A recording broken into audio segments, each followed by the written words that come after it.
we have some doubling down on the Xbox everywhere strategy, which is not new whatsoever. I mean, this is something that Xbox has now been saying for years and years in terms of what they are doing and trying to get people into the Xbox ecosystem. There's a new ad that has been put out, so we'll take a look at that, see some of the reactions. Bunch of information about games coming to Game Pass, as well as Avowed and a new thing that they are releasing for the Steelbook edition of the game, which looks pretty cool. And you're going to get some additional things with that. Season 1 of Call of Duty is now launched. And what is going on with Black Myth Wukong on Xbox? A little bit more information on that. We will talk about all of those things. But before we do, hit the like, hit the subscribe, share the video, all of that good stuff. So let's jump over here. Let's talk about the thing that has taken over the gaming world yesterday. And that is this new ad from Xbox, where they are going all in on their strategy that everything is an Xbox. Everything that you can play games on essentially is an Xbox, with their cloud gaming, phones, TVs, the Fire Stick, your Xbox console, your PC. It is an Xbox. And I think this ad is going in the right direction, because this is their strategy. No matter how much people cry, complain, fake outrage about this, this is the strategy for Xbox. This is what they are doing. It is not going to change no matter how loud people are online about how much they dislike this strategy. So I think you double down on it. You go forward with it, because it has been working for them just by taking a look at their numbers and their financials. Xbox is growing. It's very healthy. They're making a ton of money off of it, and they're not going to move back to something with console exclusivity that was making them less money, where they weren't able to compete in a lot of ways. Certain regions of the world where you had PlayStation, Nintendo dominate, and Xbox looked at the writing on the wall and thought, how are we going to be able to compete going forward and still be a very strong player in this industry, a top player in this industry, and move away and come up with something new from console exclusivity? And this is what they're doing, and I think it's working very well. Game Pass is a game changer. Being able to play games on your phone is a game changer, and they are doubling down on this ad. Just a quick 30-second ad, and you can see here that they show all the devices where you can play Xbox: your phone, your TV, the console, your handheld, your PC handheld devices, and like the Asus ROG Ally and stuff, a laptop, again, obviously just with the Xbox app. And then they actually have a picture, they make jokes here as well, like a bento box and a cat box for a litter box and everything. But basically, everything is an Xbox. This is their strategy. They are doubling down on it. And now it kind of makes sense why Phil Spencer did that interview 2 days ago, talking about this strategy once again. I think he's getting people prepared here for going forward, exactly seeing all this type of advertising. And I don't know why people still think that this is up for discussion, or that there's something different that's going to happen here, because they literally have been saying this for many years now, right from the beginning of this generation, when we started seeing Xbox cloud gaming come in. And then you also saw the Play Anywhere with PC. This was the direction that they were going. But we have this here. It says that this is an Xbox. This is an Xbox invites people. It says this is an Xbox invites people to play with Xbox across multiple devices and screens. This is Craig McNary, who's talking, the senior director of Xbox marketing.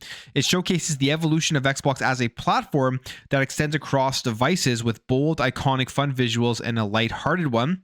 And they've created, many different ads. They even showed the Meta Quest as being an Xbox. It would be kind of hilarious in some shape or form, because you've already seen people memeing the hell out of this, if they showed a PlayStation 5 as an Xbox so you can play your Xbox games. Now that's a little bit different, because you're not accessing the Xbox UI, you're not accessing the Xbox ecosystem, you're just accessing that singular first party Xbox game on a PlayStation, so it doesn't really make sense. But you've seen people memeing it. I think if you're a marketer and you are smart about this, you take it and you run with it and you make something hilarious out of that, which will get people kind of talking as well. Because people talking about Xbox everywhere, people talking about games being able to be played on multiple devices in the Xbox ecosystem, good or bad, whether it being negative or positive about it, is publicity here, where people are now starting to learn more about what Xbox is trying to do. One of the major things with Xbox I have found, and even just talking to some friends over the last little while, is like they didn't even know things about quick resume. They thought the PlayStation switcher was the same thing as quick resume on Xbox. So they haven't been great at selling the features that they do have, or the things within their ecosystem within their console that set it apart. So with this, it looks like they're kind of trying to move more in that direction. Play Anywhere is an awesome thing. Being able to take your games on any device. We even saw the release of Dragon Quest HD 2D Remake. And that is a Play Anywhere. If you buy that game, you play it on your PC, you can play it on your Xbox. So those are big features here that they need to double down on when they're continuing to talk about the Xbox ecosystem. Now, one of the games that currently is not on the Xbox ecosystem that I hope comes over soon is Black Myth Wukong. We heard about the whole story about this game. One of the things was the debate about whether this was actually technical issues on the Xbox console, which I believe has been proven that is not true, or whether it was an exclusive deal with PlayStation. And that is what we know so far, is that PlayStation did do some sort of exclusivity thing here with Black Myth Wukong to keep the game off of Xbox. And we're waiting here to see when the release is going to be. Phil Spencer commented, but we really didn't get too much more information. This was him speaking with GameFile. He was asked about whether or not Xbox players can expect Black Myth Wukong at some point in the future. And he responds cryptically, simply saying that he does know and he can't elaborate right now. So obviously, the way I see that is reading in between the lines is, again, there is some sort of deal in place where they can't speak about this stuff until that deal has been completed. And that's kind of what I'm seeing here, because if he knows the date that it's coming out, he knows the date that the exclusivity deal ends, and he's allowed to speak on it. I mean, why not just put it out there and say, hey, this is when this game is coming, to get people who are waiting for this game a timeline as to when they can play it.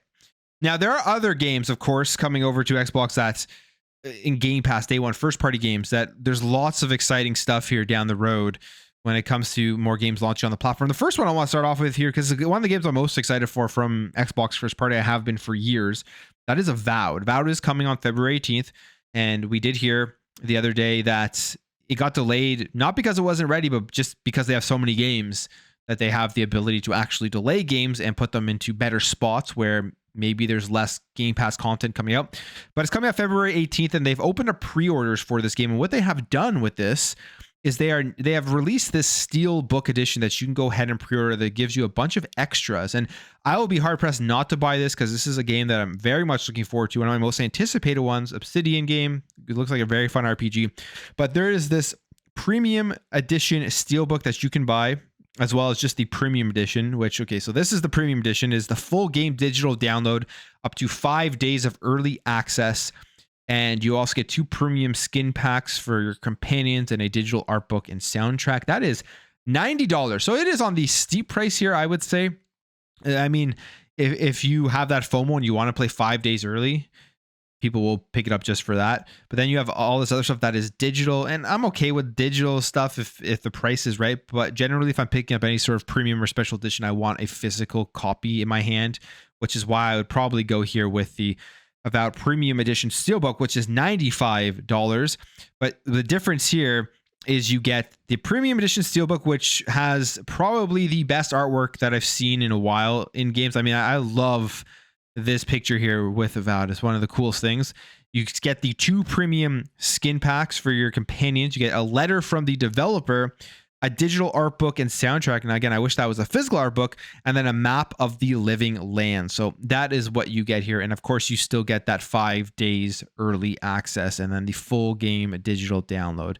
Unfortunately, one of the things that is very annoying that we are seeing right now with the premium editions of games that come with Steelbooks, they're just codes inside of the Steelbook. We saw with Starfield, which I think it was very cool with their big special edition one, that it was a code, it was a digital code, but it was printed on a cred stick. So you actually had something tangible, physical in your hands to show that, hey, I have the collector's edition of this game. I would hope that going forward, and obviously I don't think it's going to happen because we're not seeing it, but that if they're going to take out the discs in a Steelbook edition, give something in there that is collectible with the code printed on it. Don't just give a piece of paper. So maybe there is on this. I mean, who knows, but doubtful. That's kind of disappointing. Now, if you have Game Pass and you don't want to spend all your money on this type of stuff, you can actually just upgrade your game to the premium edition, play those 5 days early, which is a very smart move that Xbox does do with their first party games.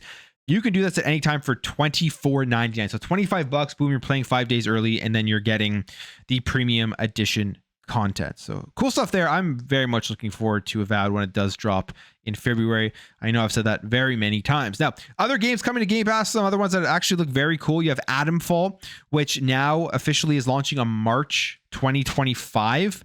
They say here March 27th, 2025, day one into Xbox Game Pass. This looks like a pretty cool game. It says a nuclear disaster has left an area of Britain in tatters. Adamful, a new survival action game, will see you explore, scavenge, craft, barter, and fight your way through beautifully recreated scenery in search of answers. So kind of like reminds me of a Fallout or an Atomic Heart style of game. You can kind of see that as well with the atmosphere and the gameplay that they are going for. Game looks very cool. And again, another day one game into Xbox Game Pass. And then we have another one here that is coming over to Xbox Game Pass. This is a gritty third-person shooter in unified Korea. This one looks very, very cool. I think it was announced a couple of years ago and I forgot about it, but this is coming over to Xbox Game Pass. Project TH, a third-person action adventure game blending both stealth and shooter gameplay, coming to Xbox Game Pass.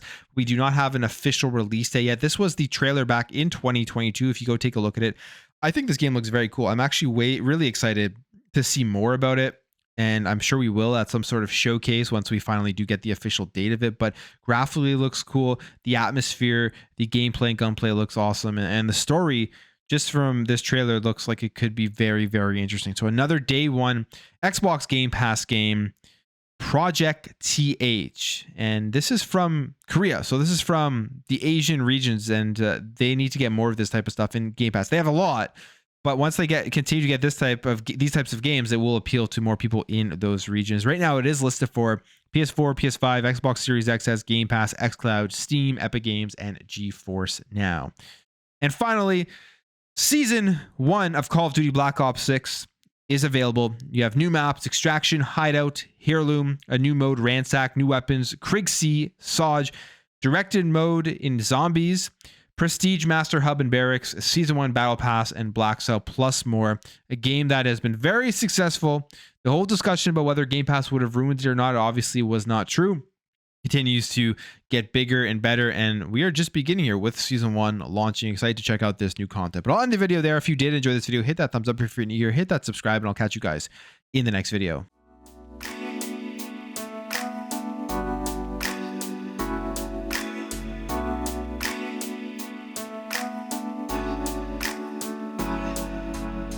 We'll be right back.